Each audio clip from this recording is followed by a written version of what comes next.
we talked about the trade in big, how it impacts the Cavs. This is completely hypothetical. We know because Nico Harrison said yesterday he only talked to Rob Pelinka and the Lakers about this deal. No other teams knew Luka was on the market. Right. There was no bidding war. He approached the Lakers. He worked out a deal with the Lakers. Danny Ainge somehow snaked his way in and figured out I could get 2 second-round picks out of this, whatever. But those 3 teams were the only 3 teams that knew this was on the table. Right. Completely hypothetical, but what if Nico Harrison called the Cavaliers instead of the Lakers and said, hey, we're open to shopping Luka Doncic? In that instance, G. Bush, would you break up the core 4 in order to get Luka Doncic to the Cleveland Cavaliers? Man, listen, life is all about shades of gray. What you mean, what pieces of the core 4 you want to break up? Look, like, let's just go right to the top. Donovan Mitchell. Evan Mobley, either or. See, it's a little tougher. Wait a minute. What happened to the G. Bush that was rolling those dice? It's a little tougher. Boom. So here's why it's for tough. money purposes, if we're doing realistic. I know. If we're doing realistic, Yep. money purposes, Luka and Kleber, who ended up going to the Lakers, for DG, Allen, and Tyson, it does work. That just from a money standpoint. But that's not the only one that would have worked. You can finagle it. That's the cleanest, just giving you right. realistic money options. So I'm going to talk this out. And listen, this may come back to haunt me. This actually may come back. People going to say you are crazy, and it could be. But for some reason, every time I watch Evan Mobley, he just gets better. Like every time I see him, like every time, like his footwork around the basket, the way he plays, he keeps getting better. I look at Luka, and he is, he's the white LeBron James. He's Luka. He's 28, 8 and 8, and you're like, dang, bro, he can get it anytime he want. So people like, listen, you him and Han, G. Bush, what you gonna do? If I had the opportunity to get him, I would have to say yes, but it's closer than you think, and I would not want to trade Evan Mobley at all. Well, I'm with you 100%. If you can tell me that Mobley stays and Mitchell stays, y'all can get whatever y'all want. I would tell you, Jarrett, you had a nasty dunk yesterday, bro. I liked you yesterday a lot. Yeah, I mean. And Darius, man, you had to eat through a straw, bro. You're a warrior. And he an all-star. I hope you like living in Dallas. Yeah, because if you can tell me, because there's some stake in your future. If you get Luka for Allen and Darius Garland, I probably would break my fingers calling him back to do that deal. They might be able to get some other stuff too. Like if you want, they pull that net to me. Hey, can we get your boy Karis LeVert? Sure, you don't want that contract. They probably want the what's his name, Jalen Tyson. They probably want him too. Well, Dallas would never do it. What is Dallas going to get out of Darius Garland that they don't get out of Kyrie? No. Listen, I'm just saying. In I know. World, so if that's the hypothetical we're going to play, and they say no, Jay, we want Donovan Mitchell. You always listen. Like even in this profession, any profession, like if you say this is my job for life, I'm staying here for life. Well, you're kidding yourself, because if your competitor walked in the door and said triple your salary, I guess it's not for life, so you're crazy if you don't always listen. Like people always just tell me all the time, are you happy at ESPN? Are you looking? And I always just say, I've never looked. I'm not looking.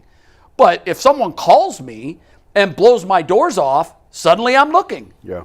And so I think that if I'm the Cavs, I never would have called Dallas and said, we need Luka. What's the cost? But at the same time, we're talking about a generational player. Now, my only concern is, I know he's young, but like, what is he really? You know how everybody's like, well, you go to your physician and they give you a physical and they say, well, the calendar says you're 59, but your vitals say you're 42. Yeah. Like, what is Luka really? What is he really? He is a 5-time first-team All-NBA player. That's what he is. You make the That's trade. what he was. Period. I know, but Jay, I'm just being devil's advocate here because I agree with you. But you always, when you get into these situations, you always talk yourself into what's the worst case scenario and what's the best case scenario. And for me, the worst case scenario is this dude's wheels start falling off because he can't control his weight. And in 3 years, everybody looks back and say, remember when Luka was Luka? And who in the hell is this? We've seen guys get old quick. Luka already plays like he's 59. That's crazy. Any player more position better to age gracefully than Luka? Yes, and here's why. Your body will tell you what the limitations are. I've learned that in my lifetime. I remember when I was 40 and people used to say, "You still playing baseball?" And I used to say, "I'm going to play until I'm dead." And now when people say, "You're 59 and you're still playing baseball," and now I said, "I know, man, I can't believe it." Because when we're done here, I'm going to go next door and I'm going to put my body through pain. I mean real pain. My knees are going to hurt. My shoulders are going to hurt. And at some point, even though you want to be what you once were, your body is just saying, no. And at some point, that happens to all of us. Where is that point for Luka? I don't know. The scary part about Luka is, what if he just, like, if he has a bad shooting night, like, if he, say for instance, if you stripped him of his ability to hit dagger shots at half court, you like Luka's shooting only 32% for the three, he's in trouble. Like he's not gonna lock you down. Yeah, no, that's a weapon of his. That's, I mean, but I'm not hating. I'll take it too. He's got to get better defensively. Yes, he does. Would you take him? Yes. You can stop there. Yes. Anybody? Yes. So we're all in agreement. Mobley, listen, right? Out of here. Mike and I have defended Evan Mobley on this show more than anybody. I'm not trading Mobley for him. Oh, I'm not. I will drive him to the airport and put him on the plane. Yeah, I'm not there. Buckle his seatbelt. I'm not there. I love Evan Mobley's progression. I think there's more. Let me ask you this. I think next year he's going to be Let me ask you ridiculous. this. Yeah, to that point, on the growth scale, is Evan Mobley's ceiling? Yeah. Is he further away from his ceiling than Luka is from his? I think Luka's at his ceiling. But if this is Evan's ceiling and Luka's in the clouds, I'll take the clouds. I don't think there's that big a difference. He is a top 4 to 5 player in this league. Agreed. No argument whatsoever. Evan is not. As much as I love Evan, he is not. So look at his progression arc from last year to this. What if he makes the same jump to next year? He's still not in the top 5. No, but he gets him a lot closer. He's still not in the top 5. They're not that far away age-wise. Let me ask you this. I know they're not. Let me ask you this. How old is Mobley? 23 and Luke is 25. Oh, I thought Mobley was 24. Do you think that Mobley can ever be a top 5 player? Sure. I'm not going to say no. Because I've said all along, if the Cavs are going to a championship, he has to be their best player. And because he was a late bloomer, I like his chances of playing. I don't know if he's really a late bloomer. He's 23 years old. I know, but look at his body now. Like his body, Luka. But the fact is, Luka's already there, and he should have another 7-8 years of this type of prime. Well, I'll be long. Do you know what he averaged last year when he was healthy? Just so 31. He averaged 34, 9, and 10 last year on 49% from the field and 39%. From 3. There is no player on the Cavs roster I would not trade to acquire Luka Doncic. Now, my question is, all right, so we used to say this about LeBron all the time, and this is a fair point. If you got Luka on your team, you play a specific way. That's true. You have to. It ain't you can't be a track meet with him. It's Luka and his pace. Right. That's what it is. I agree with that. You ain't got to play. It's Luka. That's how you think you can get 34 and 9 and 10.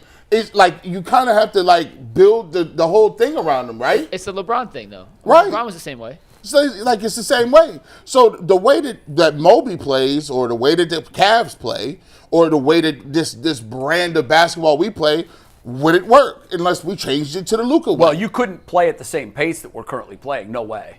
No. Jay, am I wrong? Mike, am I wrong? No, Luka. I mean, he couldn't keep up with that.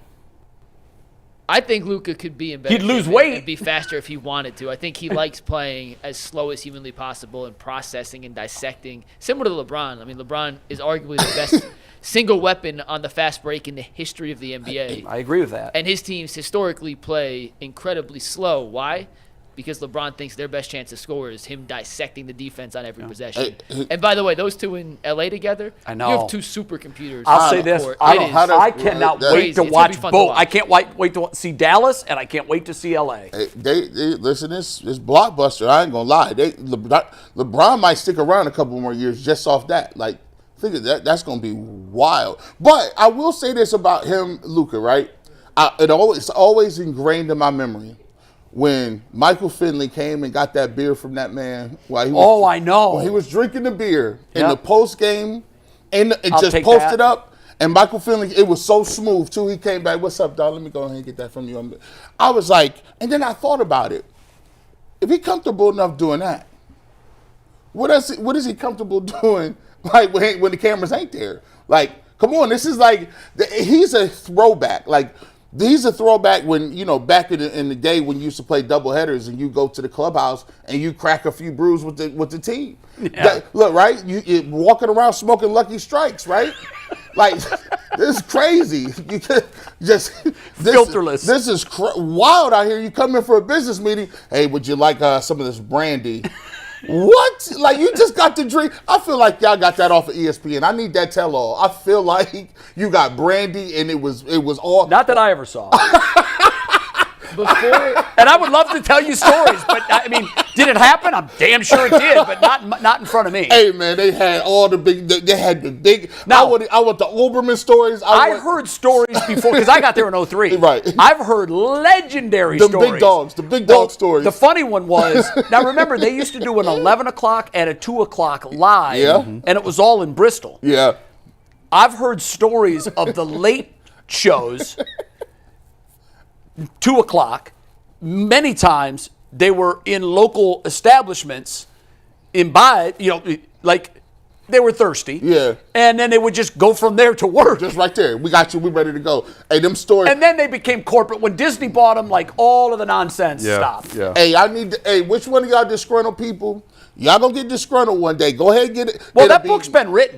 It's been out Yeah. there? Oh, yeah. Before These we- guys have all the fun, I think is the title. Oh, I'm late to the party. Yeah. It's old, and a lot of not a lot of it. Some of it, I actually asked first person some of these people that were written about, and they're like, yeah, that is writer's embellishment. Okay. Some of that happened, and he took a kernel of truth and spun a hell of a tale. Yeah. But I don't know.